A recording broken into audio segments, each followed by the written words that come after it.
श्रोते हो, नमस्कार. 19 फेब्रुवारी अर्थात शिवजयंतीचा दिवस.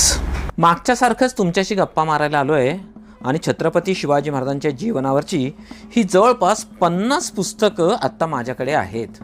शिवचरित्रासाठी आपलं स्वतःचं सगळं आयुष्य वाहून घेतलेली एक मोठी परंपरा महाराष्ट्रामध्ये निर्माण झाली. यातलंच अत्यंत लखलखीत एक नाव म्हणजे गजानन भास्कर मेहेंदळे. खरं म्हणजे अलीकडच्या काळामध्ये मेहेंदळेंनी इतका शिवचरित्राचा दांडगा अभ्यास केलेला अभ्यासकच नाही.